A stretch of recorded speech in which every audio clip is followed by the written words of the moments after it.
And you spend the weekend in paradise. The story itself is very much a Greek mythology, has nothing to do with real world sacrifice. There's no sacrifice there. That's winning the lottery. He also gets to sit at the right hand of God forever. So in my retelling of that, even Satan takes that deal, because Satan would pay any price to be God. Everywhere from Jesus to Satan, we all say, yes, please. Right now, that sounds like a great deal. I'll sign up. No problem.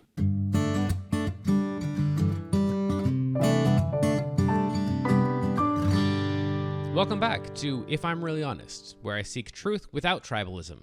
It's a place where ignorance is never punished, curiosity is rewarded, and conflict doesn't mean contempt. As you probably know, Christianity is built on Judaism. Over half of our scriptures are their scriptures, and our most revered theologians are the ones who have learned some Greek and Hebrew so they can better exegete the scriptures. Even in New Testament Bible studies, we talk extensively about the Pharisees' culture and practices and their malpractice of the Word of God and their flawed view of the Lord. Because, as we tell each other, what this word really means in the original Hebrew is completely forgetting that Jews actually exist, and many of them speak Hebrew fluently. So today, I invite you to dip your toe in Judaism just to see what they say they think. Hopefully, my guest is someone that you won't agree with fully, because then we wouldn't really learn anything now, would we? Don't worry, I don't agree with him fully either, but I find his perspective fascinating. Today, I'm welcoming back Rabbi Tovia Singer. If you know him, and so does everybody else. And if you don't, you're about to. He's going to give you a new perspective on the Messiah and Jesus' crucifixion, what the Pharisees were really like, and his perspective on what it means to be under the law. This all connects to my upcoming video on how most Christians misunderstand the Old Testament, so make sure you're subscribed so you get notified when that's released. And now I give you Rabbi Tovia Singer. Couple easy questions here. Does the word rabbi mean teacher? Technically, it doesn't. I mean, conventionally, if you looked it up on Wikipedia, I didn't, but I imagine it would say that. But rabbi, you could say that. It really technically comes from the word rav, so it's a prestigious name. And if you look at the etymology of it, and that is a person who's great, rav means large or someone of prestige. But yes, it's typically, I probably was a little too pedantic on that. Yes, let's just say yes. Okay, so when people call Jesus rabbi in the Gospels, it's teacher. Okay, That's how it's like when Mary says, Rabboni in John 20. In Christianity, we have this like ordination thing. Is there a thing that you need to do or process you need to go through in order to officially be a rabbi? Like you need a doctorate degree in order to be called doctor. Otherwise, it's illegitimate. Is there anything like that? Or can just anyone who is a teacher in the Jewish culture be called a rabbi? Like anyone can be called an aunt? So you would go to rabbinical school and you receive smicha, which is ordination. And that's how you become a rabbi. Not being Jewish myself and not reading in Hebrew, when I read the Gospels in light of what I imagine the Jewish worldview is, Matthew seems the most offensive to me because of the way that how frequently he mangles the Hebrew scriptures. What's the most offensive gospel from your perspective? It's very intriguing that you say that. So Matthew is offensive in that he, more than any of the other three Gospels, in your words, mangles the Hebrew Scriptures, and he appeals to the Hebrew Scriptures. The reason why you and I'm presuming we're both good people and we don't want to lie because we think it's wrong, but one of the reasons also we don't want to lie to a cop if we're pulled over, I mean, it's not the first reason, is we don't want to get caught, and when you lie, you eventually get into trouble. So, but they didn't have anything to worry about, and, Matthew would say what he wants, and as you said, the audience wouldn't know. Matthew also, in my view, is far more, I think in almost anyone's view, is far more anti-Semitic than the book of Luke is. It's very offensive on a personal level. The passion narrative in Matthew, where the Jews scream in Matthew 27 to Pontius Pilate and his wife. It's the only cameo that she makes, that you're not responsible for this. Pontius Pilate washes his hands of this, and they say, we take his blood, his death upon ourselves and our children forever. And those words would have dire consequences for us. So the passion narrative in whoever wrote the book of Matthew is much more anti-Jewish than in Luke, where in Luke we find a unique statement where Jesus says, forgive them, for they don't know what they're doing. We don't find that in Matthew. So there are reasons to think that Luke is much less anti-Semitic than Matthew. Now, they're all bad. It's a nightmare. It's David Duke all over the place. It's Candace Owens all over. It's not good. Jews do not do well in the New Testament. When I say we don't do well, I don't mean that we get it wrong. The Jews are characterized as malevolent, scheming, planning, and control. We control Pontius Pilate, the Roman Empire. We control everything. And that's the anti-Semitism we encounter today, which is all about us, is all Christian anti-Semitism. The character development in the New Testament, unfortunately, is very well done. So it's very clear who are the evil people and who are the good people in the New Testament. The Gospels also are very well written. It's very easy to see what's going on. In contrast to the Quran, it's very hard to understand any of it. Most of it is incoherent. The New Testament, the Gospels in particular, read well. So anyone reading these books, the Gospels and Acts, which are storytelling, would walk away and would have to have a very, very unfavorable view about the very character of the Jew. Yeah, thank you. I want to come back to that in the later part of the interview.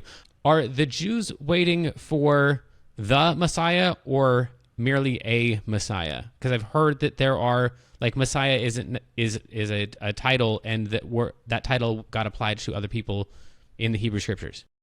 Right, that's a very intriguing point. So the word Mashiach appears in the Hebrew Bible 39 times, and in every time that word appears, it's not referring to who we call the Messiah. The last Davidic king was Tzidkiyahu, Zedekiah. So there were no Davidic kings during the Second Temple period. It's like 500 years. So as a result of that, the word Mashiach, because there were no longer any Davidic kings, certainly after the destruction of the Second Temple, came to get that definite article. Even though in Tanakh there are terms used for what we call the Messiah, a Nasi, a prince, a king. We do find that. But in biblical times, if you ask someone who is the Mashiach, they'd ask which one, because every priest was anointed for that task. Kings were anointed, so it was a much more generic term. Now we're at the very sort of end of history, meaning we're waiting for, and many religious people believe that we're living in the very end times. I'm one of those people. So when we say the Mashiach, what we mean is the anointed one who'll restore the dynasty. So it's not a biblical term. Of course, every king was anointed. It's not to diminish from that. But you can have non-Jews who are called anointed. It means you're anointed for a special purpose. But in this period of history, we're looking today for the heir to the Davidic throne to restore the promises that you spoke about earlier, the worldwide knowledge of God, the ingathering the exiles, worldwide peace, and the building of the temple. So there have been many of them, but there's kind of like one final one and no other. Is that right? Kind of, but in every generation, a Messiah could have come. That's why the Messiah is called a branch in Tanakh. Why a branch? Why a netzer? He's called a branch because a tree has many, an oak tree, I don't know how many branches it has, probably many hundreds. So in every generation, there is someone who is waiting, if the generation would be worthy of it, to step forward and to bring about the final redemption. If the generation fails, so that person dies, and there's somebody else from David and Solomon who's ready to step forward. So in every generation is someone else ready. The generation can trigger it. This is fascinating. It's hard to get my Christian vocabulary out of my brain because in Christianity, the Messiah is not the branch. The Messiah is the trunk, like the Trinity. He's not the sideshow to anybody. So to consider Jesus a branch or the Messiah, which are the same thing in Christianity, a branch is a weird concept. But of course, if there have been many of them and they are all humans, then that would make sense. Or am I thinking about the wrong thing with the tree? No, you're being extremely precise. And for those who are watching who are Jewish, I need to explain this, because when people watching us now are many of them are Jewish, and they have no clue what you're talking about. So when you go to church Sunday morning, from the time you step in to the time you leave, all you're hearing about is Jesus, Jesus, Jesus, Jesus. Just that's it, like hundreds of times. It's about everything's about Jesus. So when Christians think about Messiah, the Messiah is only Jesus. It's a tree. But if you notice in Tanakh, there are hundreds of messianic prophecies, hundreds. Very few of them are about the Messiah. There are, but very few of them tell us about the Messiah. Rather, it's much more about the passages we've spoken about, and that is how the world will change. Now, there will be a Messiah, very much so, who will fear the Lord. He therefore can't be God. See Isaiah 11, 1, 2, and 3. But Isaiah 11 calls Jesse the stump or the root, and the Messiah is the branch. Well, what happened to the tree? There is no tree. Do you get it? Because it isn't one person. Anyone who comes from the root of Jesse, David, and Solomon, which is a lot. I know, I have friends who are from the house of David and Solomon who are direct descendants. So theoretically, they're eligible to be Messiah based on their genealogy. So any one of their descendants, any one of Solomon's descendants is eligible to be the Messiah. In every generation, someone has to be ready to step forward to be that person. But in Christianity, this is going to be very offensive to Christians, and I don't mean it that way, but it's really a personality cult. It really is all about Jesus, who died for your sins, who you'll never hope to look like him, sound like him, born of a virgin, can't do anything wrong. Which creates the absurdity. If he couldn't do anything wrong, then how is he righteous? That means in the temptation in the wilderness, a question that no Christian could possibly answer is, could Jesus have succumbed to the blandishments of the devil? Could he have done it? Could he have stepped into a gay bar? Oh, no. Well, then you and I are faced with real temptations.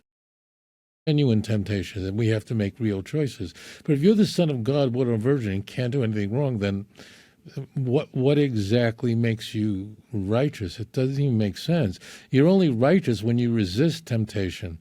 But in Christian theology, even if you are tempted, you're already a sinner because of the antitheses that we find in Matthew 5:21 through 48, where you have heard, but I say unto you. So even if you feel lust in your heart, you're already dead. Well, then we might as well go home. So that's the whole thing's a setup. But Jesus can't be righteous if he wasn't really genuinely tempted. And moreover, if I may, I'm stepping out of the thing here. If I offered you, I have an offer for you. If this is what you do. This Friday you get executed, and it's going to be the worst Friday of your life, right? You spend the weekend in paradise. On Sunday, you resurrect from the dead, and you never get old, and you never die. Like we all worry about, like we know people who get cancer, right? And this whole world's a minefield. So if I told you you can be executed on Friday, and you're certain that you'll resurrect Sunday morning really early, so it's really 3 days and 2 nights.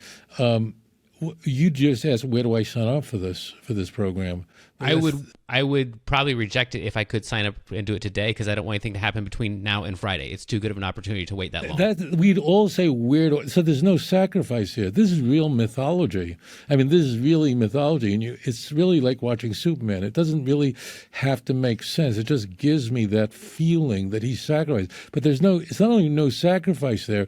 It's the men and women, American military men and women that are fighting in the Middle East and wherever. They're taking real risks with no expectation of resurrecting on Sunday. Israeli soldiers are fighting terror. They're taking real risks with no expectation of resurrecting 3 days later. There is no sacrifice if you resurrect on Sunday. You don't even get old. I mean, you and I, like we're two, whatever, relatively young people, but we know we have an appointment with the grave. We know we're going to get older and have to dodge a lot of bullets. And we hope to dodge those bullets, but we really would like to hang on to our youth. Imagine you just don't get old. You don't get sick. You never get that call from the pathologist that it's positive. All you have to do is and you spend the weekend in paradise. The story itself is very much a Greek mythology, has nothing to do with real world sacrifice. There's no sacrifice there. That's winning the lottery.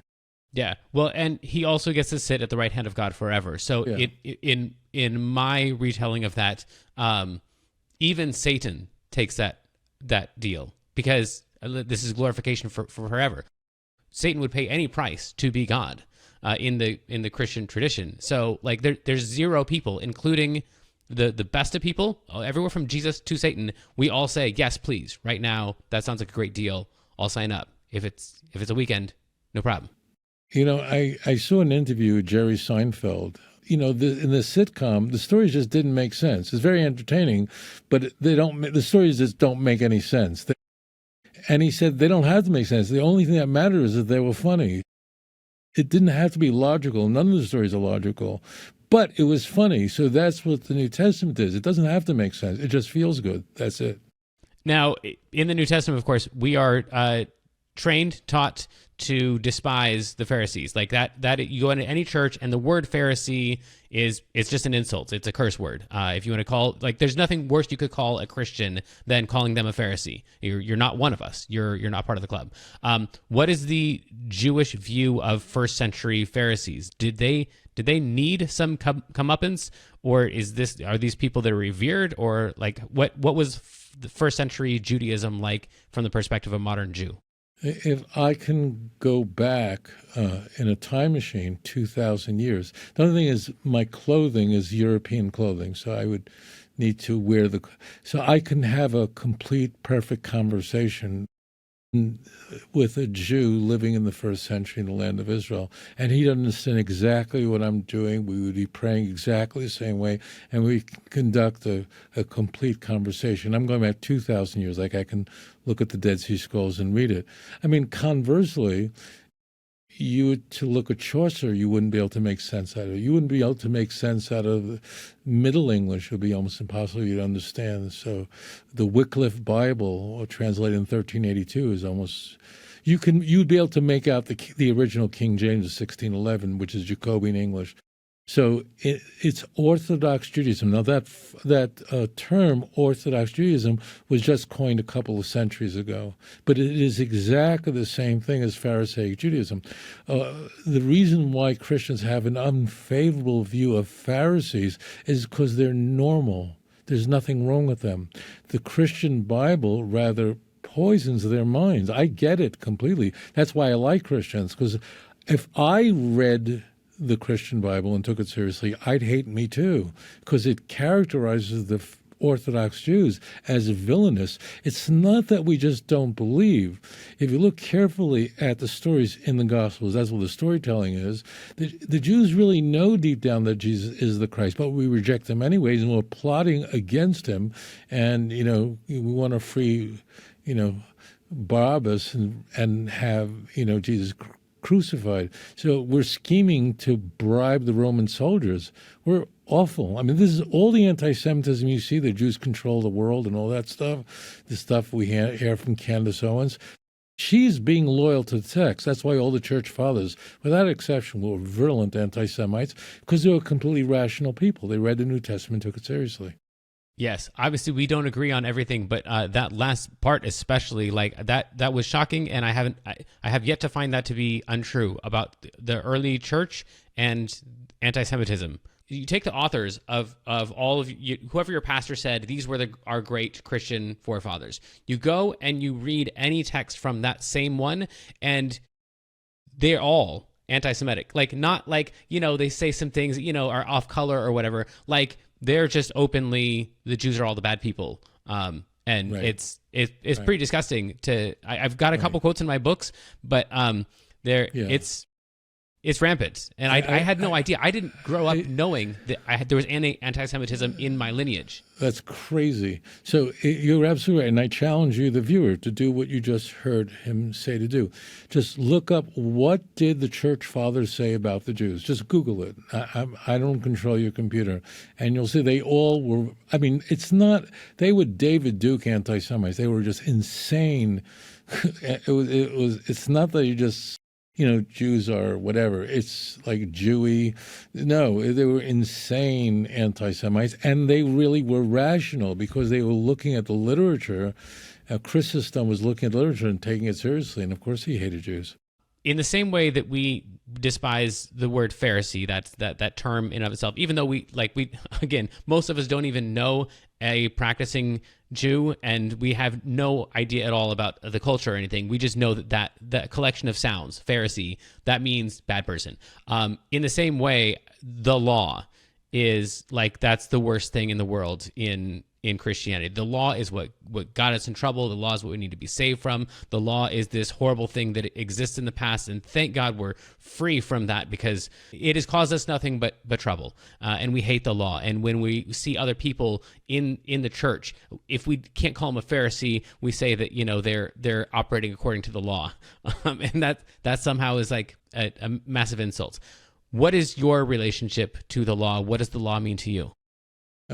Torah Hashem Tamima, Psalm 19, verse 7 and 8. The Torah, the law of God, is perfect. Meshivas nafesh. It restores the soul. Edus Hashem ne'emono. The testimony of God is trustworthy. Machkimas pesi. It makes the foolish wise. The longest chapter in the entire Bible is Psalm 119. I encourage people to read it. It's a chapter of 176 passages, and all it is about how wonderful the Torah is and how it brings us light and life, and it's our source of guidance. So for the Jew, our love for the Torah is something deeply intimate. Paul, of course, Paul is the author of Christian theology. There's not much theology in the Gospels, it's really Paul's letter. So Paul presents the law as onerous, which is exactly the opposite of what we find not only in Jewish life today, but in biblical times. Jews always loved the great tradition that are expressed by the prophets of Israel. It's beautiful. One of the things I appreciate most about you is your obvious love of people and of your scripture, and it's really beautiful. Like, there's no, in Christianity we so despise the Old Testament, and to see it brought to life through your spirit and the way that you present it, and to actually get to read the actual message of it. It's so beautiful, and it's just been this gray thing that we avoid. We just jump straight to John. It's only there. Just trust us. It's there to let you know that the New Testament is the good testament, and to hear from you as you read these scriptures that you love is just a really beautiful thing, and gives life to scriptures that we were taught to see as dead. So thank you for that. Thank you for having me on. Thank you all for joining me. Sadly, that's the end of our time, and we just barely scratched the surface. For more Jewish insights, go subscribe to his channel, or do what I did and buy not one but 2 volumes of his book, Let's Get Biblical. Don't tell the rabbi, but I might not have read all the way through both of these yet. They mostly sit on my shelf as a reference guide, so when I wonder what the Jewish perspective is on this, then I go in here and I usually get pulled into the rabbit hole, learning way more than I intended to. This is an amazing magnum opus, and hopefully this episode has been a little tiny opus that still took considerable effort, and I wanted to give it to you for free, so now it's your turn. Click a couple buttons and give me something for free so we can keep this good thing going between us. And for you like-minded superfans who are already on Team Possibly Wrong, follow the link in the description for more free ways to show your support and keep this love train rolling. Be well, everyone. I'm rooting for you.